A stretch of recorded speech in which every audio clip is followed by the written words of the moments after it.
अस्सलामुअलैकुम viewers, doctor Ali Sajid. एक नया दिन, नई खुशबू, नई खुशी, नई रोशनी और पाकिस्तान की एक जीनियस तरीन नाबगा रोजगार शख्सियत मेरे सामने मौजूद है। जनेवा से, स्विट्जरलैंड से इन्होंने मुझे मेरी रिक्वेस्ट को माना। और इससे पहले कि मैं इनको तारुफ करवाऊं, मैं इसका बैकग्राउंड बताऊं। ये लाहौर में हमने पाकिस्तान में सिलसिला शुरू किया है होप फॉर लाइफ, कि जिंदगी उम्मीद के जरिए कैसे आप उठ सकते हैं। उम्मीद जिंदगी है। हमारा जॉब सिर्फ एक, as a professor, as a Pakistani, as a professional, मेरा एक ही जॉब है, to spread hope, to create hope, to inculcate hope and to generate hope. और हम इसको बड़े जहादी जज्बे से लेके जा रहे हैं। कोरोना के बैकग्राउंड में, उसके तनाजुर में पाकिस्तानी कौम में खाम पहले थोड़ी बहुत मायूसी हो सकता है, हो ज्यादा फैल रही थी कि घरों में बैठे हुए हैं और फारग बैठे बैठे डेविल्स वर्कशॉप बन जाता है इंसान का ब्रेन। तो हमने कुछ ऐसे लोगों का इंतखाब किया पूरी दुनिया से जिनके साथ मेरा थोड़ा बहुत रब्ता था। उसमें पाकिस्तानी यूनिवर्सिटी के वाइस चांसलर शामिल हैं, उसमें पाकिस्तानी यूनिवर्सिटियों के रिटायर्ड और सर्विंग ब्यूरोक्रेट्स हैं, टेक्नोक्रेट्स हैं, फेडरल मिनिस्टर्स भी जो मेरे साथ अमेरिका में पढ़ते थे, उनसे भी मैं रब्ता कर रहा हूँ, ताकि मैं नौजवानों को बिलखसूस पैगाम दे सकूँ कि आप तरक्की कर सकते हैं और आप आगे जा सकते हैं। एक मिसकंसेप्शन है, एक मिथ है कि पाकिस्तान में तरक्की के लिए करोड़ों रुपए चाहिए, रिश्वत लेनी पड़ेगी, धोखा देना पड़ेगा या कंप्रोमाइज करने पड़ेंगे प्रिंसिपल्स और एथिक्स को कंप्रोमाइज किए बगैर आप तरक्की नहीं कर सकते। आज हम खुशकिस्मत हैं, खुश नसीब हैं कि मेरे स्कूल के क्लास फेलो, जिनके साथ प्राइमरी में मैं इकट्ठा था, सेंट्रल मोड स्कूल में, जिनके साथ मैं गवर्नमेंट कॉलेज में इकट्ठा था, जिनके साथ मेरा बाद में भी रब्ता रहा, वो CSS में एक टॉप पोजीशन लेके, बहुत बड़ी पोजीशन लेके फेडरल गवर्नमेंट की तरफ से डेपुटेशन पे बाहर गए, जिनेवा गए और बाद में उन्होंने यूनाइटेड नेशंस की मुख्तलिफ एजेंसियों में काम कर रहे हैं। 25 साल से जिनेवा में है। मिस्टर राशिद कौकब मेरे स्कूल के दोस्त और मेरी वैश्तों का साथी, हमारी गुर्बतों के साथी। ये गरीबुल वतन है और हम पाकिस्तान में भी गरीब हैं, अपने मुल्क को ढूंढ रहे हैं, अपनी शनाख्त ढूंढ रहे हैं। हो सकता है अगले 30-40 मिनट में अपनी शनाख्त ढूंढने में कामयाब हो जाएं। Rashid Kaukab, welcome, my old colleague, my associate, my superior, and my associate and peer. Welcome to this program, sir. Thank you very much. Thank you. आप जिनेवा बैठे हुए हैं स्विट्जरलैंड की खूबसूरत फजाओं में 25 साल से, जहां पे आपकी क्वालिटी ऑफ लाइफ की वजह से लाइफ स्पैन वैसे ही बढ़ जाता है। तो मैं आपको दोबारा वेलकम करता हूं। मुझे बड़ी खुशी है कि आपने ज्वाइन किया। हजारों नौजवान आपको देख रहे हैं इस वक्त। ये भी बहुत कोई ऐसी बातें बताएं कि उनके उनके लोगों को गरमाएं, थोड़ा सा मंगोलों को शहबाज से लड़ाने की बातें करें। आपने बड़ी अच्छी अच्छी बातें सजद आपने याद कराई हैं, तो मुझे थोड़ा सा पहले आपका बहुत बहुत शुक्रिया। और वाकईतन हमारा साथ बहुत अरसे का 50-60 साल का साथ हो गया। प्राइमरी स्कूल से शुरू हुए, फिर कहाँ कहाँ साथ रहे, गवर्नमेंट कॉलेज में ही नहीं बल्कि जिस वक्त आप PhD कर रहे थे जॉर्ज वाशिंगटन यूनिवर्सिटी से, उस वक्त मैं भी स्कॉलरशिप पे मास्टर्स के लिए येल यूनिवर्सिटी गया हुआ था और इंटर्नशिप कर रहा था मैं उस जमाने में, उस समर में DC में। तो वो भी बड़े अच्छे दिन थे जो हमने वहाँ पे गुजारे। और आपके घर इंटर्नशिप कर रहे थे, मैं भी आपके साथ था, आपकी वैश्तों का साथी वहाँ पे। वहाँ पर भी वैश्यतों के साथ ही रहे। और जो आपने वहाँ पर भी महफिल जमाई हुई थी कि हर थर्सडे की शाम को उधर DC और वर्ल्ड बैंक के ऑफिस के पास शाम को कुछ दीवाने जमा हो जाया करते थे बातें करने के लिए, और घर पे जो हलीम की दावत हुई थी। तो बहुत सारी जगहों से गुजरकर हम आए हैं। फिर जिनेवा में भी एक दफ़ा आना हुआ था। इस सबको याद करेंगे। और लेकिन बहुत बहुत शुक्रिया। मैं ये नहीं समझता कि मुझ में कोई ऐसी खास बात है, सब बड़ी मेहरबानी है। आप बचपन से कोई हालात जिंदगी बताए ना बच्चों को। ये और अब ये कि वाकई ये खुदा का भी एहसान है, मुझ में कोई ऐसी बात नहीं है कि अब यहाँ पे इस वक्त जैसे कहा ना कि हाँ भाई ये 21 मई को 27 रमज़ान को स्विट्ज़रलैंड में एक घर के अपने एटिक में बैठकर, जहाँ बाहर खामोशी है और दरख्त हिलते नज़र आ रहे हैं, पीछे पहाड़ नज़र आ रहे हैं, ये भी उसका बड़ा एहसान है। ये और ये सब चीज़ें अपने वक्त के साथ सबके लिए हो जाती हैं। सिर्फ सबसे इम्पोर्टेंट बात है कि आप मेहनत करते रहें, काम करते रहें, अमल करते रहें और उम्मीद रखें, जैसे जैसे आप कर रहे हैं और उम्मीद को कायम करवा रहे हैं। ये सबसे इम्पोर्टेंट बात है। बातें करने के लिए बहुत सारी अली साजिद। मैं बिल्कुल सादा अंदाज में, जैसे जैसे हम, मुझे तो वही लग रहा है जैसे जब किशन नगर में आप रहा करते थे और मैं मोनी रोड पे रहा करता था, और मेरे पास भी एक साइकिल थी, बल्कि वो मेरे वाले साहब की साइकिल होती थी जो शाम को लेकर मैं निकल जाया करता था और आता था किशन नगर में, आपके घर में भी। और वो नीचे जो कमरा था उसमें बैठकर बहुत सारी बातें होती थी ज़माने को चेंज करने की, दुनिया को बदलने की। तो मैं उसी अंदाज में उसी वक्त को याद करते हुए बातें करूंगा। और उस कमरे में मुझे याद है किताबें हर तरफ बिखरी होती थी, वहाँ पे हम प्लान करते थे अगले डिबेटिंग का, क्विज का, और क्या करना है और सोसाइटी को कैसे चेंज करना है और पाकिस्तान में क्या सही है और क्या सही होना चाहिए। तो इस वक्त बैठे हुए अगरचे इतने दूर है, लेकिन मुझे वही सारा वक्त याद है और वो उसी वक्त को सामने रखते हुए और वही बातें मेरे जहन में आ रही हैं। अब मेरे ज़िंदगी का सफ़र आपकी तरह, बहुत सारों की तरह, एक lower middle class family Pakistan की। मेरे वालिद साहब कॉलेज में पढ़ाते थे। हम लोग मोहनी रोड पे किराए के घर में रहते थे। अगर कुछ दिया वालिदैन ने, जो कि बहुत मोहब्बत के साथ दिया, और उसके अलावा उनके पास नहीं था, वो मोहब्बत दी, सच्चाई, ईमानदारी की तालीम दी, मेहनत की तालीम दी, और ये कहा कि इल्म हासिल करो, जहाँ से भी, जिस तरह भी, उस पे पूरी तवज्जो दो। और हम इस सिलसिले में जो भी तुम्हारी मदद कर सकते हैं वो करेंगे। उन्होंने अपना वो वादा कायम रखा कि हम चारों भाइयों को जो तालीम वो दिलवा सकते थे, अपनी तरबियत के साथ वो अता की। ये उनका बहुत बड़ा एहसान है। फिर दूसरी बड़ी बात जो एक मेरे ख्याल में उससे बहुत फ़र्क पड़ता है, आप जिस भी बिगिनिंग से आ रहे हों, आपके वालिदैन जिस रास्ते पर आपको गामज़न करें, वो रास्ता आपकी रगों में फिर बस जाता है। और ये बड़ा एहसान है वालिदा का, वालिद का, कि ये ईमानदारी का, मेहनत का, इल्म का रास्ता उन्होंने दिया, उस पे चलना सिखाया। और फिर एक बड़ी खुशकिस्मती कि स्कूल में, प्राइमरी स्कूल में, याद होगा आपको, हमारे रशीद साहब, अल्लाह ताला उनको ज़िंदगी दे, हयात दे, सेहत दे। माशाल्लाह, याद है, हमारी मुलाकात होती है, हमारे कॉमन टीचर। अच्छा, माशाल्लाह, उनको जब भी मुलाकात, मेरा सलाम दे कि उन्होंने उन्होंने इल्म भी दिया, अखलाक भी दिया, तमीज़ भी दी, और साथ ही बहुत इम्पोर्टेंट आइडियल्स भी दिए कि इंसान की ज़िंदगी सिर्फ यही नहीं है कि वो पैदा हो, पढ़े लिखे, नौकरी करे और मर जाए। इसके अलावा भी बहुत कुछ है, एक लार्जर मीनिंग है ज़िंदगी में, एक लार्जर रोल है जो हमें प्ले करना होता है। अपने मुल्क के लिए करें, इंसानियत के लिए करें, और एक अपने अंदर एक गहराई लाएँ। ये जो 3 साल प्राइमरी के उनके साथ गुज़रे, वो एक बहुत बड़ी नेमत, और जिसने हमारी शख्सियतों को बनाने में बहुत बड़ा किरदार अदा किया।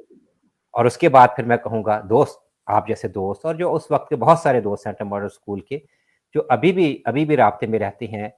हमने मिलकर बहुत कुछ किया, जैसे मैं पहले भी ज़िक्र कर रहा था कि तंज़ीमें बनाई कि अच्छा सोसाइटी को इम्प्रूव कैसे किया जाए, तकरीरें करने गए इकट्ठे, क्विज़ के मुकाबले में शामिल हुए, रेडियो पाकिस्तान पे गए, बड़ा कुछ किया। और उसी उसी उन्हीं साइकिलों पर चल के, कि ना हमारे पास और कुछ नहीं होता था, कि वही साइकिलों पे बैठते थे और लाहौर के एक कोने से दूसरे कोने तक चले जाते थे।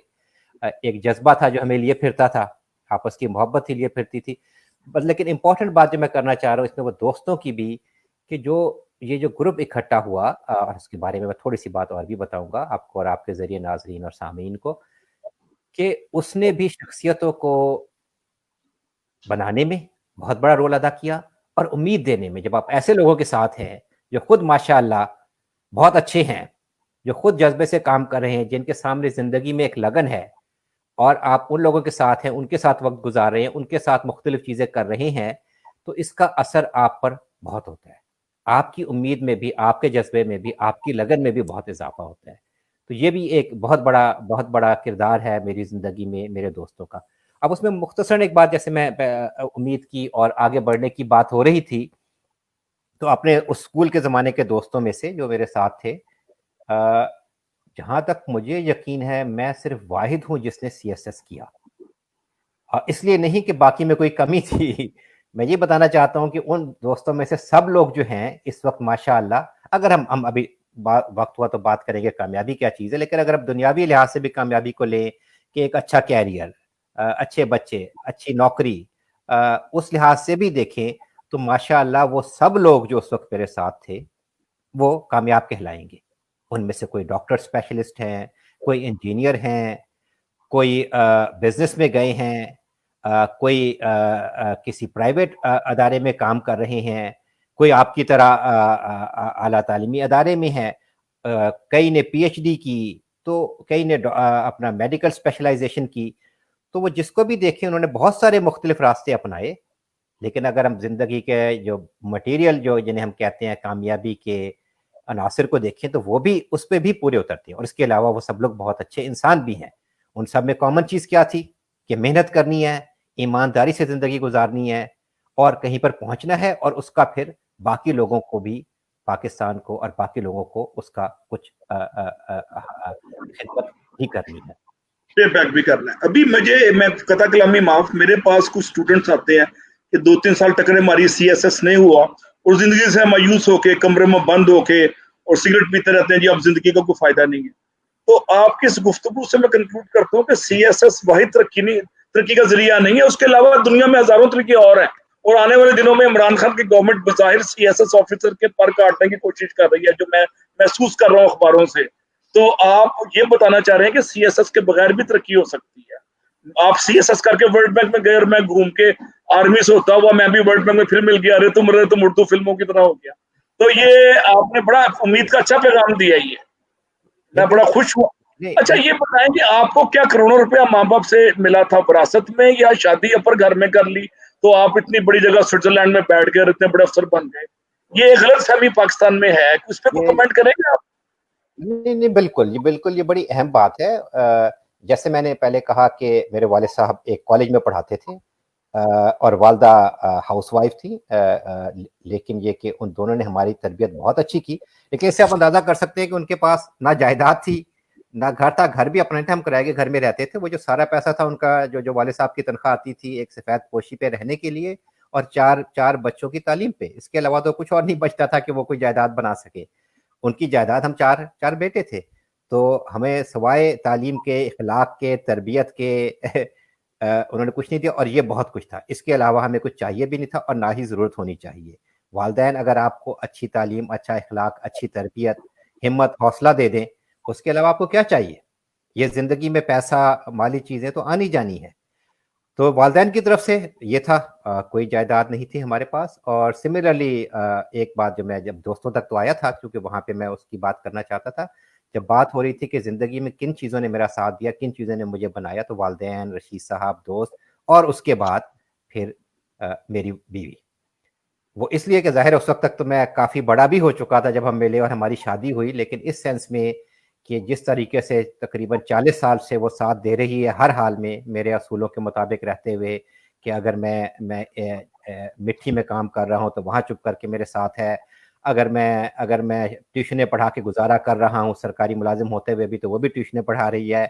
अगर मैं स्विट्ज़रलैंड आ गया हूँ तो वो भी मेरे साथ आ गई है। तो जिस हाल में जिस तरह से रह रहे हैं और अपने बच्चों की तरबियत कर रही है, ये अगर आपके साथ एक अच्छी ज़ौजा हयात मिल जाए, तो आपका लिए ज़िंदगी का सफ़र बहुत आसान हो जाता है। तो इसमें भी ये मेरी बड़ी खुशकिस्मती की बात कि वो अपने साथ दौलत नहीं लाई, लेकिन अपने साथ किरदार, वफ़ादारी और हर हाल में साथ रहने, साथ निभाने और मदद करने का जज़्बा लेकर आई। ये तो भी अब अल्लाह का गिफ्ट है। ये खुदा का बड़ा एहसान है, खुदा का बड़ा एहसान ये इस पे, जिसका कि आपको भी इल्म है। तो अब बात उस पे आ गई जो आप कर रहे थे ना, कि देखिए ये किसी कामयाबी के लिए, अगेन मैं कामयाबी को भी डिफाइन भी थोड़ा-सा करना चाहूँगा कि 2 तरीके से ले लें कि एक जैसे अब बच्चे बेचारे ठीक कहते हैं कि ज़ाहिर है थोड़ा पैसा भी चाहिए, अच्छी नौकरी भी चाहिए, किसी ये भी कोई बुरी बात नहीं है, ये एक इंसान की बड़ी अहम ज़रूरत है। लेकिन ये भी इंसान बड़े जायज़ तरीके से ईमानदारी के साथ मेहनत करके पहुँच सकता है। सीएसएस का एक रास्ता था जो मैंने अडॉप्ट किया, वो इसलिए अडॉप्ट किया कि भई मेरे पास जायदाद नहीं थी। मैं मतलब अच्छा, बहुत अच्छा स्टूडेंट था जैसे भी था, और मैं लेकिन डॉक्टर नहीं बनना चाहता जो मेरा चॉइस था। मैंने कहा मैंने डॉक्टर नहीं बनना है। तो अब उसके बाद ये भी था कि अच्छा मैं जल्दी और बगैर किसी सिफ़ारिश के, बगैर किसी पैसे के कहाँ जा सकता हूँ? ये जायज शॉर्टकट है पाकिस्तान में, ये जायज शॉर्टकट। जायज़ शॉर्टकट था मेरे लिए कि बीए करो। मैं 21 साल का हुआ, बीए किया था, मास्टर्स भी कंप्लीट नहीं किया, चलो सीएसएस कर लो, अगर मेरिट है तो सामने आ जाएगी। अल्लाह ने ताला ने कामयाबी दी, लेकिन ये बिल्कुल एक वाहिद रास्ता नहीं था। जैसे मैंने पहले कहा, मेरे स्कूल के दोस्तों में से कोई एक वाहिद भी और नहीं है जो इस रास्ते पर गया हो, और वो सारे कामयाब हैं। और इस कामयाबी में अ, आप डॉक्टर बने हैं लोग, पीएचडी किया है, इंजीनियर बने हैं, प्राइवेट अदारों में गए हैं, तालीमी इदारों में गए हैं। सबसे अहम बात जो उसमें है, आप कोई भी रास्ता लें, मैं 2 चीज़ों का कायल हूँ इस ज़िंदगी से जो सीखा है। एक ये कि उस रास्ते के ऊपर मेहनत करने के लिए तैयार रहें। उस रास्ते पे हो सकता है आपको कामयाबी 1 दिन में मिल जाए, 1 महीने में मिल जाए, 1 साल में मिल जाए, ये आप नहीं जानते। इसको मैं इस तरह कहा करता हूँ कि हमारे हाथ में क्या है? मेहनत करना। रास्ते को ले लेना, एक आइडियल को रख लेना, उसकी तरफ जाने की कोशिश करना। उसका उस रास्ते की मंज़िल कब आएगी, ये हमारे हाथ में नहीं है। ये उस पे छोड़ दे, ज्यादा करीमी पे छोड़ दे। छोड़ दें। और मैंने ये देखा है, मैं आपको अपनी ज़िंदगी से बता रहा हूँ कि कभी मंज़िल बहुत जल्दी आ जाती है, कभी मंज़िल को आने में वक़्त भी लगता है। मेरे ऊपर भी ऐसे वक़्त आए हैं, लेकिन वो मंज़िल आती ज़रूर है, बशर्ते कि आप हिम्मत ना छोड़ें, आप उम्मीद रखें, खुदा से उम्मीद रखें, और आप अपनी जद्दोजहद में लगे रहें। आप लगे रहेंगे, उसका अंजाम, उसका रास्ता, उसका फल ज़रूर आता है। ये मेरी ज़िंदगी का निचोड़ है अपनी ज़िंदगी से और जिन लोगों के साथ मैं रहता हूँ उनकी ज़िंदगी से, कि खुदा ताला कभी मेहनत को रायगा नहीं करता है। और अगर आप इसको मेहनत से ईमानदारी से काम कर रहे हैं, उस ईमानदारी का फल भी आपको मिलता है। आपके पास बेशक करोड़ों ना आए, मेरे पास करोड़ों नहीं है, लेकिन ना ही करोड़ों की हमें ज़रूरत है, लेकिन उसने, खुदा ने इज़्ज़त के साथ इतना रिज़्क दिया कि इज़्ज़त के साथ, भलाई के साथ जिस तरह की ज़िंदगी हम चाहते थे वो सर्वाइव हो रही है। मैं तो इसमें आपकी बात को बढ़ाते हुए अल्लामा इकबाल का एक बड़ा फेमस शेर है उम्मीद पे, ना हो ना उम्मीदी ज़वाले इल्म इरफा है। ये अल्लामा इकबाल भी शायर उम्मीद थे। आप कहते तो शायर मशरिक है, मेरे नज़दीक शायर उम्मीद है। और मैं आधा पौना घंटा की टॉक सिर्फ उम्मीद कलाम इकबाल की रोशनी में करूंगा, बाद में कभी बात, फिलहाल नहीं। तो इस शेर को मैं वजाहत कर दूं जो आप पे पूरी उतरती है कि ना हो ना उम्मीद, ना उम्मीदी ज़वाले इल्म इरफा है। कि इल्म और इरफान, इरफान होता है तरक्की या मेराज, मेराज और तरक्की का जवाल उस वक्त होता है जब इंसान ना उम्मीद होना शुरू हो जाए। बिल्कुल, बिल्कुल। तो मैंने आपकी जिंदगी में, जब आपने मैट्रिक में टॉप किया, लाहौर बोर्ड में 25-30 साल के रिकॉर्ड तोड़े, तब भी मैंने आपको ऐसे स्माइलिंग फेस के साथ देखा।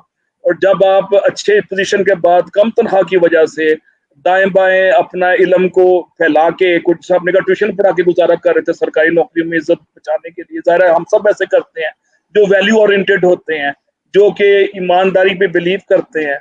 वॉशिंगटन में जब आप मेरे पास आए थे 1992-91 में, उससे 6 साल पहले, 5 साल पहले, मैं एक फास्ट फूड में काम करता था क्योंकि मेरा स्कॉलरशिप बहुत कम था और मेरे पास सर्वाइवल का जरिया ही कोई नहीं था। उसके बाद मुझे टीचिंग की जॉब मिल गई, मुझे वर्ल्ड बैंक में जॉब मिल गई, व्हाइट कॉलर जॉब मिल गई। तो हम सब ने मेहनत किया, हमें इस पे कोई शर्म नहीं है, हम सन ऑफ द सॉइल हैं, हमारा खमीर इसी मिट्टी से उठा है और हमें फख्र है कि अगर हमारे पे कर्जे भी हैं तो रिस्क हलाल की वजह से कर्जे हैं, किसी का हक ना मारने की वजह से कर्जे नहीं आए। तो मुझे आपको मैं रोल मॉडल डिक्लेयर करते हुए मैं अगला सवाल ये करता हूँ कि क्या आप पाकिस्तान के मुस्तकबिल से भी पूरी उम्मीद है? बिल्कुल, बिल्कुल। माशाल्लाह, मुझे बड़ी खुशी हुई आपके जवाब सुन के, वरना पाकिस्तान में 7 से लेकर रात 10 बजे तक एंकर पर्सन नाउमीदी फैला रहे होते हैं। मुझे खुशी हुई है कि आपने ये मेरे तायद की कि पाकिस्तान के से हम पूरी। बिल्कुल उम्मीद जो है, जैसे बहुत अच्छी बात की आपने अली साजिद ना, कि उम्मीद हमारी ज़िंदगी का, हमारी हयात का हिस्सा होना चाहिए। अगर वो नहीं है, अगर हमें उम्मीद नहीं है कि कल सुबह सूरज निकलेगा, तो हम ज़िंदगी कैसे गुजारेंगे? अगर हमें ये उम्मीद नहीं है कि हमें अभी थोड़ी देर में यहाँ पे इफ्तार होगा और इफ्तारी मिलेगी, तो हम ज़िंदगी कैसे गुजारेंगे? अगर मुझे ये उम्मीद नहीं है कि मेरी बच्चियाँ कामयाब होंगी और हमें मिलने आएँगी, तो मैं कैसे ज़िंदगी गुजारूँगा? मैं इन छोटी-छोटी चीज़ों से, जो बड़ी भी है, बात कर रहा हूँ कि उम्मीद हमारी हयात का एक बुनियादी अंसर है, जो हम अपनी ज़ाती ज़िंदगी के तौर पे भी ले सकते हैं और लेना चाहिए, और इसको इज्तिमाई ज़िंदगी के तौर पर भी उम्मीद रखना कि सोसाइटी बेहतर होगी, कि पाकिस्तान तरक्की करेगा, कि दुनिया अच्छाई की तरफ जाएगी, एक अगेन हमारी हयात का एक बुनियादी अंसर होना चाहिए। अगर उम्मीद नहीं होगी, तो हम कहीं पर नहीं पहुँच सकते। अगर इंसान ख्वाब ना देखता चाँद पर जाने के, तो कभी चाँद पर ना जा सकता। अगर किसी चीज़ का ख़्याल और उम्मीद हम नहीं लाएँगे, तो उसके होने का सवाल ही पैदा नहीं होता। अब इससे आते हुए पाकिस्तान की तरफ, तो लेट मी क्लैरिफाई आल्सो कि यस, मैं ये नहीं कह रहा हूँ कि पाकिस्तान के मसले नहीं हैं। ये एक झूठ बोलना होगा। पाकिस्तान अमेरिका के मुल्क में है जहाँ ट्रम्प खत्म हो गया, आज 1 लाख बंदा मर गया, वो बेचारा हाथों पे हाथ में धर के बैठा हुआ है। एक सुपर पावर इस वक्त नाकाम हो गई है, तो उनके इतने मसले हैं जो हमारे नहीं है इस वक्त, अल्लाह के फजल से। खुदा खुदा का शुक्र कि तकरीबन दुनिया के 80-90 मुल्कों का मैं अब तक सफ़र कर चुका हूँ। काम के हवाले से मुख्तलिफ जगहों पे जाना होता है, वहाँ लोगों से मिलना होता है। तो दुनिया का कोई मुल्क ऐसा नहीं है जो मैंने देखा कि जहाँ पर मसले ना हों। दुनिया का कोई मुल्क ऐसा नहीं देखा मैंने जहाँ पर गुर्बत ना हो, जहाँ पे इकोनॉमिक इश्यूज़ ना हो, जहाँ पर सोशल इश्यूज़ ना हो। ये दुनिया का कोई भी मुल्क ऐसा नहीं है। हमें बज़ाहिर, जैसे आप स्विट्ज़रलैंड की मिसाल लेते हैं, जो एक तस्वीरों में पिक्चर कार्ड की तरह से, कैलेंडर की तरह से नज़र आता है, ये इतना ही खूबसूरत है। लेकिन क्या यहाँ के लोगों के मसले नहीं हैं? यहाँ के लोगों के मसले हैं, उनके हेल्थ के मसले हैं, फैमिली लाइफ के मसले हैं, डिप्रेशन के शिकार हैं लोग। इस तरह की चीज़ें, यहाँ पर भी बिज़नेस फेल होती हैं, यहाँ पर भी बच्चे बीमार होते हैं। तो आप देखें तो यहाँ की ज़िंदगी के भी मसले वो दूसरी तरह के होंगे जो हमारी तरह के नहीं हैं, लेकिन यहाँ पर भी मसले हैं। और अगर हम डेवलपिंग कंट्रीज़ में जाएँ, जैसे मैंने अफ्रीका में बहुत काम किया है और कुछ एशिया के मुल्कों में, तो वो तो बहुत सिमिलर है हमारे पाकिस्तान की तरह से। ये मैं किसी इसके तौर पे नहीं कह रहा कि भाई हमें ऐसा ही रहना चाहिए, ये इसलिए कह रहा हूँ कि पहले हम जब स्टार्ट करते हैं तो एक बहुत इंपॉर्टेंट चीज़ है कि ये देखें कि जिस सूरत हाल में हम हैं, क्या ये कोई बहुत यूनिक है? मेरे ख्याल में यूनिक नहीं है। इस लिहाज से ये मैं बात कर रहा हूँ कि हर दुनिया के हर मुल्क में मसले मौजूद हैं और उस मसले पे बहुत सारे मुल्कों ने काबू भी पाया है और उस पे काबू भी पाया जा सकता है। लेकिन उसके लिए अगेन जैसे बात मैंने पहले की और आपने की, सबसे अहम बात ये है कि क्या हमें उम्मीद है कि हम किसी आइडियल पर यकीन रखते हैं? क्या हम उसके लिए मेहनत करने के लिए, अमल करने के लिए तैयार हैं? और ये चीज़ें अगर मैं पॉज़िटिव बात करूँ अब आ जाए पाकिस्तान की तरफ कि जो मेरे ख्याल में पाकिस्तानी लोगों में जितना टैलेंट है, वो मैंने कम लोगों में देखा है। मेहनत हो उसमें मेहनत भी शामिल है, उसमें क्या कहते हैं इनोवेशन शामिल है, उसमें हॉस्पिटैलिटी शामिल है, उसमें दिल लगन के साथ काम करने की सलाहियत शामिल है। ये मैंने जितनी पाकिस्तानी लोगों में देखी है शायद और मैं कम ही देखी होगी। उसके बहुत सारे मज़हर हैं। मिसाल के तौर पे चंद साल पहले हम आइसलैंड गए थे और वहाँ मैं बाज़ार में जा रहा हूँ, एक पाकिस्तानी रेस्टोरेंट का साइन नज़र आ गया। अब आइसलैंड नॉर्थ पोल के पास की जगह है। मैं अंदर चला गया तो पता चला मेरे लाहौर शहर कोई मुगलपुरा के कोई शाह साहब है जो वहाँ पे किसी तरह से पहुँच गए थे। उन्होंने पूरी कहानी नहीं बताई, बस सिर्फ ये कहा कि जहाँ जहाँ अल्लाह ताला ले जाए, रिज़्क ले जाए, आदमी पहुँच जाता है। पता नहीं 15-20 साल पहले कैसे वो वहाँ पहुँच गए। कोई धक्के खाए और उसके बाद थोड़ा-थोड़ा करके पैसा जमा किया, रेस्टोरेंट चला लिया। अब वो वहाँ पे हैं, उन्होंने फिर फैमिली को भी बुला लिया। भाई ये छोटी-छोटी मिसालें लोगों की नज़र में होंगी, लेकिन मेरे नज़दीक ये बहुत बड़ी मिसाल है इस बात की कि पाकिस्तानी क्या कर सकते हैं। पाकिस्तान के अंदर के लोगों क्या है, ये कई लोगों ने मुझे जो मेरे मेरे कह लें कि फॉरेनर दोस्त हैं, एक ब्राज़ीलियन ने एक दफ़ा कहा जो कराची गया था किसी मीटिंग में और कितना मुतासिर होके आया। हम किसी मीटिंग में इकट्ठे थे, जब उसे पता चला कि मैं पाकिस्तान से हूँ तो मुझे वो एक तरफ ले गया, बड़ा खुश होके बात की, फिर बताने लगा कि मैं एक ही दफ़ा गया था पाकिस्तान में, कराची गया, तो वहाँ ये हुआ, फिर मैं लाहौर गया, ये हुआ। तो जो उसने वो किस्से मुझे सुनाए, बड़ी खुशी हुई मुझे। और वो एक नहीं, जो भी मेरे साथ एक और कलीग तुनीसियन थी, वो पाकिस्तान में काम करने गई, जर्मन थी, वो पाकिस्तान में काम करने गई और ये सब वो लोग हैं जिन्होंने वापस आकर मुझे कहा कि उन्होंने जिस तरह अच्छा वक़्त पाकिस्तान में गुज़ारा और जितने अच्छे इम्प्रेशन उनके पाकिस्तान और पाकिस्तानियों के बारे में हैं, उन्होंने किसी और मुल्क में नहीं देखे। ये तकरीबन सब नहीं, शायद कुछ मेरी वजह से भी कह दिया हो, मेरा दिल रखने के लिए भी 2-4 लफ़्ज़ बढ़ा दिए हों, लेकिन ये है कि वो अगर उन्होंने आपकी फैमिली का भी 2-3 ज़ाती सवाल कर लूँ, अगर आप बुरा ना मनाएं। माशाल्लाह आपकी 3 बेटियों से मैं मिला था 12 साल पहले जब मैं जिनेवा आया, तो वो क्या कर रही हैं और क्या आपको कल्चरल शॉक तो नहीं बच्चों को रेज़ करने में हुआ, जो मशरिक और मगरिब का तज़ाद है, उस कल्चरल डिस्पैरिटी ने या डाइवर्सिटी ने किसी तरीके से आपके लिए प्रॉब्लम तो क्रिएट नहीं की? जैसा नॉर्थ अमेरिका में मैंने देखा है, ये थोड़े बहुत मसले होते हैं। कोई आपको तो ऐसा नहीं हुआ? ये मसले बिल्कुल हर जगह होंगे, अगेन क्योंकि कल्चरल डिफरेंसेस हैं और उसमें ये होता है कि जो जो पहली जनरेशन है वो उसको उसको फेस करना पड़ता है। मैं पहली जनरेशन बात मैं नहीं कहलाऊँगा क्योंकि मैं उस वक़्त यहाँ आया जब मैं 30 प्लस का था, 35 का था या कितने का, तो वो एक बड़ा डिफरेंट एज है। जो उसके बाद वाली जनरेशन है उसको एक अपना मुकाम तलाश करना पड़ता है। ईस्ट वर्सेस वेस्ट, वो एक उसको अपनी शनाख्त मुश्किल हो जाती है। वो एक रियलिटी है जिसको फेस करना पड़ता है, जो कि एक बहुत बड़ा चैलेंज भी होता है, डिफ़िकल्टी भी होती है, लेकिन अगेन उसको भी फेस किया जा सकता है और बहुत सारे लोगों ने, सिर्फ मेरे बच्चों नहीं, बहुत सारे और भी लोग हैं, पाकिस्तानियों के बच्चे दूसरे माशाल्लाह सब लोग बहुत अच्छा कर रहे हैं। तो उसमें अपना जो जो पॉज़िटिव बात मैं बताऊँ जिसकी जिसकी मुझे बड़ी खुशी हुई कि अपना कि जब वो मेरी बच्चियों ने यहाँ पला-बढ़ा और माशाल्लाह मेरी बीवी ने उनकी बहुत अच्छी तरबियत की, क्रेडिट उसको जाता है, मैं तो मुस्तकिल अपने काम में मसरूफ़ रहा। कि एक बात उनमें उनमें मेहनत की बात, उनमें ईमानदारी की बात, सच्चाई की बात जो उन सब में है, जो कि बहुत बड़ा असासा है जो मेरी बीवी ने उन्हें दिया। वो वैल्यूज़ हैं हमारी ईस्टर्न और इस्लामिक वैल्यूज़। में आई और अपना फिर ये कि एक बात ने जिसने हमें बड़ा खुश किया, चूँकि वो यहाँ पले-बड़े थे और मैंने कभी उनमें से किसी को फ़ोर्स नहीं किया कि तुमने क्या करियर एडॉप्ट करना है। मैंने खुद अपना करियर चूज़ किया था जैसे बताया और यही मेरा व्यू था कि बच्चों को भी वो जिस तरफ मोटिवेट हों, वो जो करना चाहें, अगर वो उसमें मोटिवेटेड हैं, तो वो ज़रूर उसमें कामयाबी हासिल करेंगे। तो उसकी तरफ मैं 1 मिनट में आता हूँ, लेकिन ये कि जब वो सब तालीम अपनी ख़त्म कर रहे थे तो और जो कि यहीं से थी जिनेवा से या अमेरिका से या लंदन से, तो उन सब ने खुद ये इज़हार किया कि वो पाकिस्तान जाकर कुछ टाइम गुज़ारना चाहते हैं। तो और उन्होंने तीनों ने चंद चंद महीने जाकर पाकिस्तान में खुद अपनी ख्वाहिश से, अपनी मर्जी से वहाँ लाहौर की मिट्टी और कट्टा खाने के लिए आ गए हैं। लाहौर की मिट्टी, कटा मट्टी खाने के लिए वो लोग गए।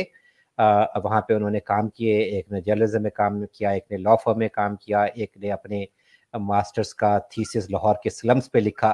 तो ये बड़ी खुशी की बात है मुझे, मेरे लिए भी, कि बगैर उनको मुझे कभी ये नहीं कहना पड़ा। और इससे अब ज़ाहिर है मैं आगे कैरियर की तरफ भी, तो माशाल्लाह माशाल्लाह सबके अच्छे कैरियर हैं। सबसे बड़ी बच्ची ने वो लॉयर है, अब वो अमेरिका में वाशिंगटन डीसी में ही होती है, उसी जगह पे जहाँ हम मिला करते थे। तो वो उसने अपना तुम्हारी यूनिवर्सिटी से ही जो वाशिंगटन होगा, मेरा बेटा भी वाशिंगटन में है। तो GW से ही उसने यहाँ से यूके से भी लॉ किया था, फिर शादी हुई तो अमेरिका जाके भी उसने GW से फिर लॉ किया, अपनी डिग्री को इम्प्रूव किया। वहीं पर वो एक लॉ फर्म में काम करती है। फिर जो माई मिडिल डॉटर है उसने हार्वर्ड से मास्टर्स किया, apart from other degree. Harvard से मास्टर्स, वो अपना ये भी सेकंड जनरेशन है, थर्ड जनरेशन में हार्वर्ड पे कब्जा कर लेगी आपकी फैमिली। जो मैं स्टाइल देख रहा हूँ, मोनी रोड से हार्वर्ड का सफर जो है ना, ये 30-40 साल पे मुहित है, वाया बठिंडा, वाया स्विट्जरलैंड जो लेके जाए। और जो तीसरी बच्ची है माशाल्लाह, उसने यहाँ पर इंजीनियरिंग यूनिवर्सिटी है स्विट्जरलैंड की, जो कि टॉप 10 में वर्ल्ड की भी आती है, EPFL उसका नाम है। वहाँ से उसने आर्किटेक्चर किया, उसमें मास्टर्स किया। तो ये सारे लोग, और सब ने अपने अपने कैरियर खुद चूज किए कि वो क्या करना चाहते हैं, और अल्लाह ताला ने उनको मेहनत से उनकी कामयाबी दी। आपकी माशाल्लाह बेगम साहिबा जो हमारी भाभी हैं, वो भी MA इंग्लिश है गवर्नमेंट कॉलेज से, और उस जमाने का MA इंग्लिश आजकल MPhil से ज्यादा स्ट्रॉन्ग था। अब तो MPhil में हर बंदा रगड़ी जा रहा है। तो आप माशाल्लाह वो भी यहाँ पे कुछ प्रोफेशनल एंगेज्ड हैं, या घर में बच्चों को रेस करना जो फुल टाइम प्लस कमिटमेंट? पहले साल तो ज़ाहिर है जब बच्चे छोटे थे, और मेरे जॉब ने हमेशा मेरी अटेंशन इतनी ली कि तो वो बच्चों को संभालना उन्हीं का काम था। लेकिन जब बच्चे बड़े हुए तो देन उनका पैशन है टीचिंग, आपकी तरह। तो उसके बाद फिर वो टीचिंग में गई। तो वो यहाँ पे जब अब पिछले मेरा ख्याल 15 साल से कम से कम 15-16 साल से या वो यहाँ पर टीचिंग कर रही है। आपको एक अच्छी खबर लाहौर की सुनाऊं? लाहौर का मट्टा कट्टी बहुत कम हो गया। पाकिस्तान का ये शहर लाहौर, जो दुनिया में लॉकडाउन की वजह से इस वक्त 285 के या 67 के आसपास है एयर क्वालिटी इंडेक्स, और बाज रवायतों के मुताबिक 38 पे भी गया है, जबकि ये 250 से 400 के दरमियान में रहा था। इंडिया का दिल्ली था या लाहौर था, इनके में मुकाबला लगा होता था कि बदतरीन कौन है। अब अगर आप लाहौर में आएंगे तो आपको कम छींकें आएंगी, कम खांसी होगी, कम एस्थमा के प्रॉब्लम होंगे, तो लाहौर रिलेटिवली साफ है। अब गुजदार साहब को हम दरखास्त करेंगे कि लाहौर को साफ रहने भी दे, वसीम अकरम प्लस बने भी। कागजों में वसीम अकरम प्लस कब तक इमरान खान धक्का देगा उसको? उसे चाहिए कि कोई ऐसे स्टेप ले कि लाहौर की पॉलिटिक इंडस्ट्री को कंट्रोल करे। वो यमला कमला बीच ना रहे। अब उसको चीफ मिनिस्टर को चाहिए उठे और प्रोएक्टिवली शो करे कि लाहौर को बचाए। आपको पता है जब हम मैट्रिक कर रहे थे तो खलीफा अब्दुल हकीम का एक आर्टिकल था उर्दू की दरसी किताब में, जिसमें लाहौर का मुतल्लिक मजमून था, और ये 1920 में लिखा हुआ था, और हमने 1970-75 में पढ़ा था। तो उसमें उस आर्टिकल में खलीफा अब्दुल हकीम लिखते हैं कि लाहौर इतना खूबसूरत बागों का शहर है कि जो शख्स बीमार हो वो लाहौर आ जाता है तो उसको शफा मिल जाती है बागों की वजह से।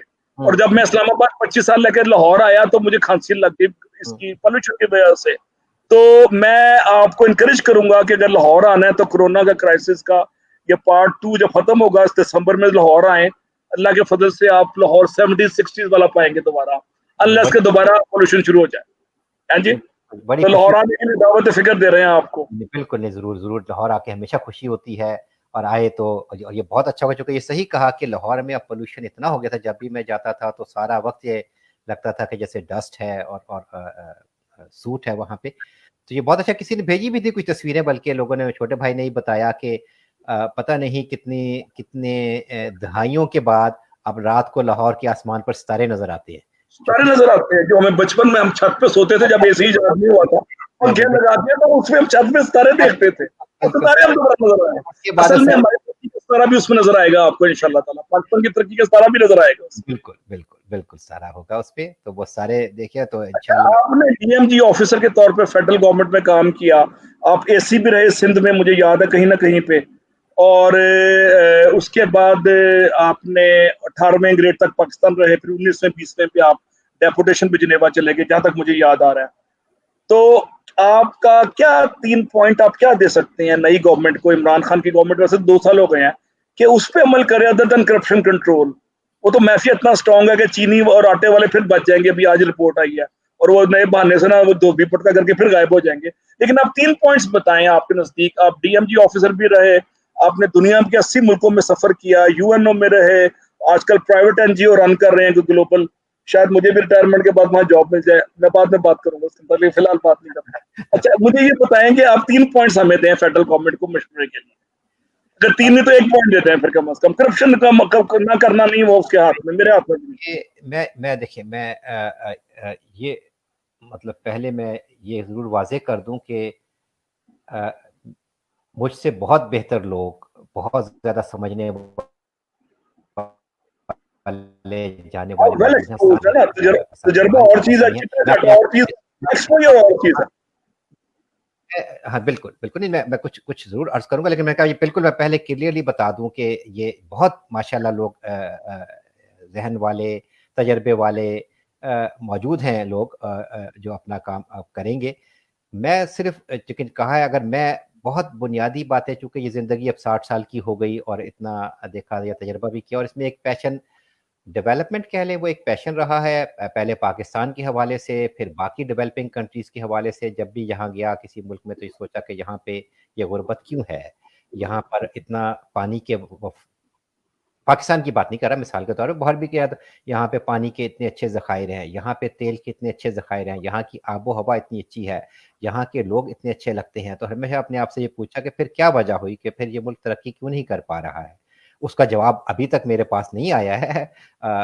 बस चंद चंद मोटी मोटी बातें जो मोर लाइक क्या कहें कि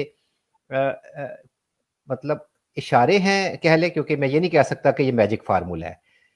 एक एक चीज़ जो देखी वो ये कि ये तरक्की का अमल जो है ये एक दिन में पूरा नहीं होता। ये तो बचपन से सुन रहे हैं आप। इसमें तरक्की, हम तो तरक्की माकूस में चले गए हैं। 1982 में सेंट्रल मॉडल स्कूल में गवर्नमेंट कॉलेज में नलकों से हम पानी पीते थे, अब नहीं पी सकते। हम तो तरक्की माकूस में चले गए ना। लाहौर में ड्रिंकिंग वाटर मिलता नहीं है, 100 रुपए का 200 रुपए का पानी पीना पड़ता है लाहौर में अगर आप रहे। वक्त से मुराद यह है कि एक अगर मिसाल के तौर पे कि अगर आपने अच्छा रास्ता भी अपना लिया है, लेट्स से कि आपने को मैजिक फार्मूला मिल गया है, अगरचे कोई मैजिक फार्मूला है नहीं डेवलपमेंट का, अज्यूम करने के मिल गया है, लेकिन वो अगर फार्मूला आपने अप्लाई भी करना शुरू किया तो उसका रिजल्ट या नतीजा 1 साल में सामने नहीं आएगा। वो उस पर आपको साल बल्कि समटाइम्स जनरेशंस तक काम करना पड़ेगा।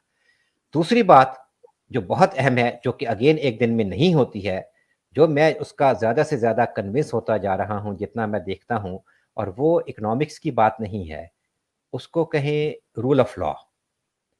कि जब रूल ऑफ लॉ किसी मुल्क में, चूंकि रूल ऑफ लॉ क्या करता है, एक सेट ऑफ एक्सपेक्टेशंस दे देता है कि हर एक को ये पता होता है कि अगर मैंने ए किया तो बी नतीजा निकलेगा, अगर मैंने सी किया तो डी नतीजा निकलेगा, अगर मैंने 2 और 2 को जमा किया तो जवाब 4 ही आएगा, 6, 10, 20 नहीं होगा, अगर 20 में से मैंने 10 माइनस किए तो जवाब 10 ही आएगा, 100 नहीं होगा। ये एक एस्टैब्लिश जब हो जाए set of expectations generally population का कि जी हाँ कि हर अमल का नतीजा क्या है, वो आता है रूल ऑफ लॉ के ज़रिए। एक रूल ऑफ लॉ के ज़रिए से बिज़नेस वालों की, आम आदमी की, सरकारी मुलाजिम की, सियासतदानों की, हर एक का एक्सपेक्टेशंस का जो सेट है वो फिक्स हो जाता है मोर और लेस। उसमें एबरेशंस रहती हैं, कुछ लोग फॉलो नहीं करते हैं, ट्रू, लेकिन मोर और लेस जनरली, जैसे स्विट्जरलैंड में एक लोगों का एक सेट ऑफ एक्सपेक्टेशंस है कि अगर किसी को जाके मारा तो 99.9% चांस है कि मैं पकड़ा जाऊंगा और सज़ा मुझे मिलेगी। तो जब ये एक एक्सपेक्टेशन सेट हो जाती है, जिसे हम रूल ऑफ लॉ कहें broadly speaking, from criminal to civil to business to whatever sphere you want to take it, तो ये उसके बाद फिर मुल्क तरक्की करना एक रूल ऑफ लॉ। हज़रत फातिमा की वो फेमस हदीस भी हुज़ूर पाक की है कि पिछली कौमें इसलिए तबाह हो गई कि जब कोई स्ट्रॉन्ग बंदा काम करता था तो वो बच जाता था, और कोई कमजोर करता था तो पकड़ जाता था। फिर हुज़ूर पाक ने अपनी बेटी की तरफ इशारा किया कि मेरी बेटी भी चोरी करे तो उसका भी हाथ का मतलब उस पर हुज़ूर पाक ने कहा कि वो भी अकाउंटेबल है। अब ये निज़ाम पाकिस्तान में कब आएगा, वो हम मुंतजिर हैं, वो फिक्र फर्दा न करें, महवे गमे दोष रहें वाली बात है। आपके 4 class fellow government college Lahore से लाइन पे आए हैं। एक मिस नादिया अब्बास हैं, मिस्टर खुर्रम है और रब नवाज हैं, आपको सलाम कह रहे हैं और कहते हैं कि हम गुफ्तगू वॉच कर रहे हैं। मैंने कहा कोई सवाल नामा, कोई शिकवा को उधार लेना तो भी वापस ले लो, 40,000 उन्हें उन्हें कहना भाई कि पैसे मारे होंगे गवर्नमेंट कॉलेज के। यहाँ पे मुझे बड़ी खुशी उनका नाम सुनकर और देखे, लेकिन भाई मेरे सवाल नहीं पूछना। और जो अली साजिद के सामने जो थोड़ी इज्जत बनी है रब नवाज नादिया, आप लोग इस इज्जत को रहने दो। लेकिन अब ये बताओ, जहां तक मुझे पता है आप लोग अमेरिका और कनाडा में है ना इस वक्त, कहाँ पे हैं नादिया और खुर्रम? मेरा ख्याल है कि आप लोग कनाडा थे। और में बैठे हैं, कहते हैं हम इकट्ठे बैठे हुए हैं। ओहो, अच्छा, आए हुए। हाँ जी, अभी इमरान भट्ट साहब आपके क्लास फेलो हैं, उनका सवाल है role of good teaching institutes and development of constructive personality. अब जाहिर है इस पे आप गवर्नमेंट कॉलेज की आप पैदावार हैं, तो इस पे इससे अच्छा जवाब क्या हो सकता है, लेकिन आप इनका कुछ कमेंट देना चाहते हैं, वेलकम। हाँ नहीं, बिल्कुल ब्रीफली कमेंट ना कि मैं इससे बिल्कुल एग्री करता हूँ कि अच्छा तालीमी अदारा, जैसे मैं पहले भी जैसे बात कर रहा था कि I owe a lot to Central Model School, फिर उसके बाद गवर्नमेंट कॉलेज, उसके बाद येल यूनिवर्सिटी भी, कि एक अच्छा तालीमी अदारा है जहाँ से आपको तालीम मिले, जहाँ से आपको एक अच्छा एटमॉस्फेयर मिले, जहाँ से आपको अच्छे दोस्त मिले, जहाँ से आपको अच्छी मोटिवेशन मिले। उससे उसका ज़िंदगी पर और ज़िंदगी के नताइज पर बहुत अच्छा असर पड़ता है। शिकागो से किंग एडवर्ड के डॉक्टर हैं नकवी साहब, पूरा मुझे नाम याद नहीं आ रहा, उन्होंने भी आपको सलाम भिजवाया और कहते हैं मैं डिबेट्स में इनके साथ था, सेंट्रल मॉडल स्कूल में 2 साल सीनियर था। इनका नाम सम थिंग लाइक डॉक्टर नकवी है, इंतजार मेहदी नकवी के बड़े भाई हैं ये। अच्छा, इन्होंने आपको सलाम भिजवाया है। अच्छा। हाँ जी, अभी हमारे पास 5-7 मिनट और हैं। मैं आपसे पूछना चाहूंगा कि क्या पाकिस्तान आप वापस आएंगे रिटायरमेंट के बाद? अव्वल तो यूरोप में कोई बाबा रिटायर्ड होता नहीं है, for life time guaranteed job है, एज लॉन्ग एज आप चल सकते हैं, ड्राइव कर सकते हैं, आपके पास जॉब है। तो आपके साथ भी ऐसा ही हादसा होगा 80-90 साल तक, अगर अल्लाह ने चाहा तो यहीं रहेंगे या पाकिस्तान आएंगे? वो जहादी जज़ब से मैं भी कैनेडियन सिटीजनशिप छोड़ के आ गया हूँ वापस। देखिए इंशाल्लाह अली साजिद, एक तो भाई ये कि भाई वो मुझे दोस्त हो तो ये बदवा ना दो 80-90 साल वाली।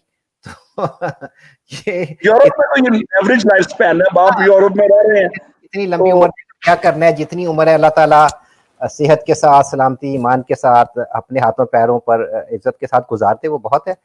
अपना देखिए, दिल तो बहुत करता है पाकिस्तान जाने को, बल्कि ये सच्ची बात है कि कुछ साल पहले बहुत सीरियसली सोचा भी मैंने, लेकिन उस वक्त ये वजह हुई कि बच्चों की तालीम पूरी नहीं हुई थी। फिर उसके बाद अब कुछ और चीज़ें आती जाती हैं, तो ये जहन में तो रहता है कि पाकिस्तान जाएं, जाकर वहाँ पर जो उसने इतना कुछ दिया मुझे और हमें, उसका कुछ वापस भी करने का कोशिश की जाए। ये ख्याल, ये ख्वाब, ये एक आइडियल रहता तो है, कब किस सूरत में कैसे पूरा होता है इसका भी पता नहीं है। आपके लिए आपको मैं एक रेन चेक दे रहा हूँ, ब्लैंकेट ऑफर। जब भी आप वापस आते हैं लाहौर में, तो आप हमारी यूनिवर्सिटी में not honorary but real faculty के तौर पे ज्वाइन करें, अपने तजर्बे शेयर करें, जवानों का लहू गरमाएं, उनको ज़ौक़े यकीन दें कि हाँ तुम कर सकते हो, तुम ऊंचा उड़ सकते हो। वो ज़ौक़े यकीन खत्म होता जा रहा है जो हमारे स्कूल टीचर्स ने गवर्नमेंट कॉलेज में हमें दिया एज ए रावियन। वो ज़ौक़े यकीन अब आपकी जिम्मेदारी है, मेरी जिम्मेदारी है। अली रजा नकवी ने शिकागो से फिर सलाम भिजवाया आपको। नादिया आवाज नादिया अकदस की जो करेक्शन आई है कि रब नवाज कनाडा में है, खुर्रम यूएसए में है, एंड मीन लाहौर। ज़ाहिर है लड़कियां लाहौर में रहेंगी, शादियां जा हो गई, मियाँ जा हो गया। ये नादिया अकदस साहिबा भी कनाडा जा चुकी हैं, ये अब ये नफसी से काम ले रही हैं यहाँ पे। जो कनाडा में रब नवाज साहब, मैं भी कैनेडियन सिटीजन था और मैं हल्का बगोशल सलाम होने के लिए वापस पाकिस्तान आ गया सिटीजनशिप छोड़ के। तो आप भी पाकिस्तान वापस आ जाएं और हमारे साथ बैठकों का साथी बने। उम्मीद ये रब नवाज साहब भी हमारे गवर्नमेंट कॉलेज के हैं अली साजिद, आप शायद ना जानते हो। ये हमारे साथ मास्टर्स में होते थे। नादिया अकदस भी हमारे साथ मास्टर्स में थी, रावियन है ये लोग। खुर्रम अब्बास भी बीएमए और मास्टर्स में, ये सारे रावियंस हैं जो जमा है वहाँ पे। और इन्होंने अपना, रब नवाज ने माशाल्लाह सीएसएस किया था, बहुत कामयाब अफसर रहे। बाज़ लोगों के साथ नहीं चल पाए बाज़ वजह से कि ईमानदार रहे। तो ये माशाल्लाह ये सब लोग भी बड़े अच्छे किरदार वाले और बड़े इंटरव्यू के तैयार रहे। आप मेरे स्कूल ऑफ थॉट के हैं, आप कल आपकी शामत आ जाएगी अगले हफ्ते ईद के बाद। इसी तरह राबिया अक्सर, नादिया क्या नाम है, अक्सर है शायद, अक्दस। अक्दस, नादिया अक्दस। आप भी अगर आप प्रोफेशनल वर्किंग हैं और आपने भी लाहौर में या पाकिस्तान में कंट्रीब्यूशन करना है, उम्मीद फैलानी है, तो आप हमारे प्लेटफॉर्म को ज्वाइन करें। राशिद कौकब साहब ने टू माय सरप्राइज मेरी पहली ईमेल का जवाब दे दिया। मेरा ख्याल था 21वें 22वें ग्रेड में अगर सरिया आ जाता है, इसमें सरिया नहीं आया, अभी तक इंसान है। अच्छी बात इसमें मैंने ये पाई है। और जब मैं इसके पास 20-15 साल पहले जब गया था जिनेवा मिलने, तो ये सलवार कमीज में मुझे एयर आए हुए थे लेने उस पे स्टेशन पे।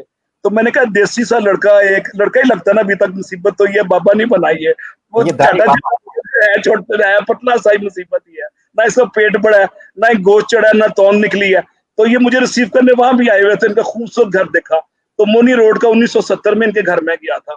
मोनी रोड के 2 कमरे के किराए के घर से जिनेवा का खूबसूरत विला देख के मुझे खुशी हुई, और ये खुशी सिर्फ ईमानदारी की, रिस्के हलाल की वजह से आई है इनके पास। इनकी आंखों में जो चमक है, इनकी गुफ्तगू में जो पाकीज़गी है, और अल्लाह ताला ने इनको जो नूरानी चेहरा दिया है, नूरानियत से और रंग के साथ नहीं, इसका ताल्लुक एक सोशल ऑरा के साथ होता है जो अल्लाह ने इनको दी है, उनकी सादगी, ये हम सब के लिए एक रोल मॉडल है। और अल्लाह करे कि मुझे मजीद राशिद कौकब मिले, ताकि मैं हर रोज लोगों का, नौजवानों का लहू गर्म करवाऊं, जो मेरे लिए बड़ा मुसीबत है। जब मैं क्लास में जाता हूँ यूनिवर्सिटी में पढ़ाने, मैं गवर्नमेंट कॉलेज में, पंजाब यूनिवर्सिटी में, कनेट में, और यूनिवर्सिटी ऑफ लाहौर में, यूनिवर्सिटी ऑफ एजुकेशन में, नस्ट में, यूईटी में, जहां जहां मैं पढ़ाता हूँ, मुझे चेहरों पे मर्दनी, मायूसी और अल्लाह की रहमत से वो इनकार बज़ाहिर नजर आता है कि अल्लाह की रहमत से मायूस होते जा रहे हैं। कुरान पाक में अल्लाह ने कहा है कि मेरी रहमत से मायूस ना हो। और मैं अमेरिका में एक स्टेज वो अभी आई थी राशिद कौकब, कि मेरे पास कोई जॉब नहीं थी, अगले महीने का किराया नहीं था, और मेरा स्कॉलरशिप भी खत्म हो गया था, मेरे पास वर्क परमिट भी नहीं था, और अल्लाह के भरोसे पे मैं स्माइलिंग फेस की तरह आपसे भी मिल रहा था। और अगले दिन फोन आता था, जी वर्ल्ड बैंक में आपने 6 महीने पहले सीवी फेंका था, आप कल से ज्वाइन कर सकते हैं, हमारा बंदा ड्रॉप हो गया। इस तरह मेरिकल होते हैं फिर अल्लाह की रहमत से मायूस ना होने वालों पे। बाउम्मीद रहे, उम्मीदें फैलाएं। और मैंने जो इकबाल का शेर पढ़ा है उम्मीद पे, मैं दोबारा रिपीट करता हूँ, शायद मुश्किल वर्ड है, शेर है तो शायद फारसी भी थोड़ी बहुत है, कि नहीं है ना उम्मीद इकबाल अपनी कश्ते वीरा से, जरा नम हो तो मिट्टी बड़ी जरखेज ऐसा की। नौजवान कहते हैं हम नम कहाँ से करें, सोसाइटी नम नहीं है, हम तो माइले वगैरह में कोई साइल ही नहीं, हम तो जाते हैं मेहनत करके। ठीक है, सोसाइटी में माफियाज हैं, इमरान खान बार बार कहता है कि मैं माफिया से लड़ रहा हूँ, हमें उम्मीद है कि वो माफिया से लड़ने में कामयाब हो जाएगा, उम्मीद पे दुनिया कायम है। तो आप पाकिस्तान वापस जब भी आए, आप हमें मौका दें खिदमत का। किसी का कोई और सवाल है तो जो ऑडियंस हमें देख रहे हैं, तो we are more than welcome.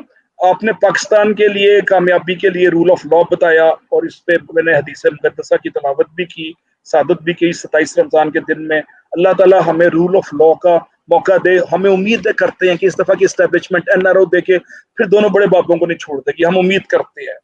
और तुलुए फरदा का मुंतजिर है कि दोषे इमरोज है फसाना। और मैं एंड पे इकबाल का बड़ा मजेदार शेर पढ़ता हूँ, जो आप सब ने सुना होगा, यूथ ने शायद ना सुना हो। राशिद कौकब मेरे साथ टीवी प्रोग्राम में जाते थे, तो इनको इकबाल में इतना हिफज हुआ हुआ है, और ये टीवी प्रोग्राम का इजाज था, गवर्नमेंट कॉलेज का मजबे इकबाल का इजाज था, कि इकबाल आज भी हमें याद है कि हर एक मुकाम से आगे मुकाम है तेरा, हर एक मुकाम से आगे मुकाम है तेरा, हयात ज़ौक़ सफर के सिवा कुछ और नहीं।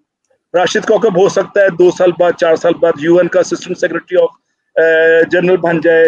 राशिद कौकब हो सकता है WHO नहीं तो किसी और इंटरनेशनल बॉडी का हेड बन जाए। इसी तरह घूम फिर के लड़के लड़कियां हमारे उठे हैं, उनका खमीर मिट्टी से उठा है, साइकिलों से उठे हैं। इस वक्त आप हैरान होंगे कि राशिद कौकब के हमारा क्लास फेलो लाहौर का, जो टुलिंगटन मार्केट में छोटी सी दुकान थी, उसकी बेकरी थी, आज अल्फता स्टोर के नाम पे, अल्फता बेकरी अल्फता स्टोर के नाम पे पाकिस्तान की, लाहौर की सबसे बड़ा बिजनेस वेंचर है उसका, जो साइकिल पे आपके साथ जाता था। तो अगर ये हो सकता है, हमारे साथ हो सकता है, सबके साथ हो सकता है।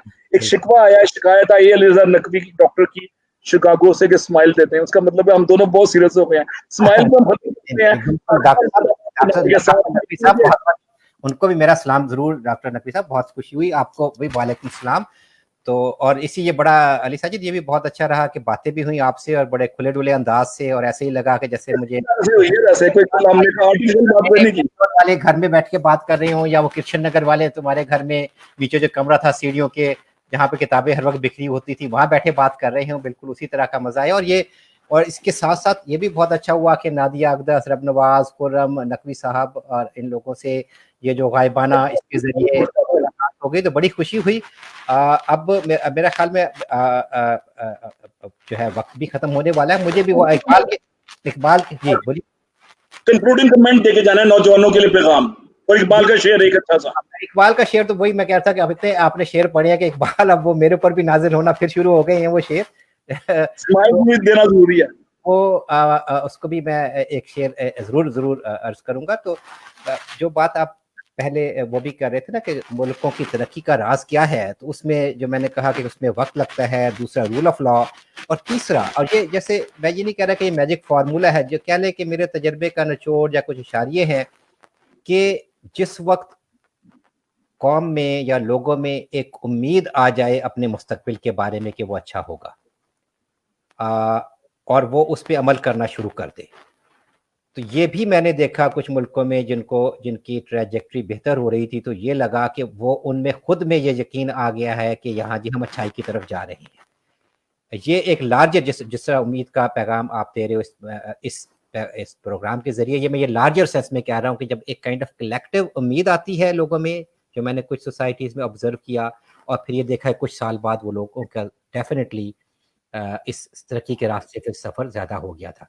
शायद जब एक उम्मीद आती है उससे शायद रूल ऑफ लॉ बढ़ता है, या रूल ऑफ लॉ से उम्मीद बढ़ती है, आई डोंट नो कि कॉजेशन किस तरफ से है, लेकिन ये वो चीज़ें जो मैंने ऑब्जर्व की कि जब ये चीज़ें सोसाइटी में पैदा होने शुरू होती हैं और सरायत करती हैं लोगों में, तब वो मुल्क डेफिनेटली तरक्की की तरफ गामजन होता है।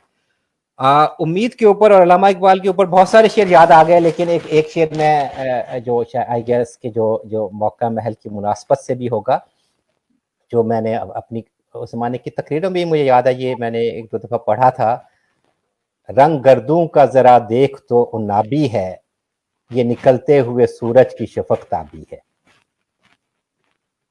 माशाल्लाह माशाल्लाह। राशिद बहुत शुक्रिया आपका। नाजरीन और सामीन, हमारे गवर्नमेंट कॉलेज और सेंट्रल मॉडल के हमारे कोलीग्स एसोसिएट, मैं आपको 2 मिनट का एक वाकया सुनाना चाहता हूँ। ये अमेरिका में मेरे साथ हुआ और ये उम्मीद का वाकया है, इसलिए मैं सुनाना चाहता हूँ। मेरा एक प्रोफेसर था, Henry Malcolm Steiner, engineering economy का सब्जेक्ट पढ़ाता था, मैं उसका टीचिंग असिस्टेंट था। उसकी वाइफ एक अमेरिका सेंट्रल साउथ अमेरिका का मुल्क है पेरू, उसकी वाइफ वहां से थी, मैक्सिकन टाइप, लैटिन अमेरिकन थी।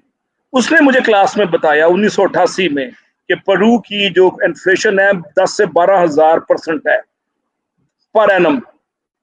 तो वो कैसे कम हुई? उनके पास एक अच्छी लीडर आ गई, उस लीडर ने अगले 20 साल में वो इन्फ्लेशन 0.5% पे ले गई 1995 में। तो 15 से 20 साल के अंदर 15,000% इन्फ्लेशन से 10,000% इन्फ्लेशन से वो 5% से नीचे 0.5 पे ले आई। यही मौजा पाकिस्तान में भी होगा। उम्मीद पे दुनिया कायम है, उम्मीद बढ़ाएं, उम्मीद फैलाएं और उम्मीद के एम्बेसडर बने। थैंक यू वेरी मच और पाकिस्तान जिंदाबाद।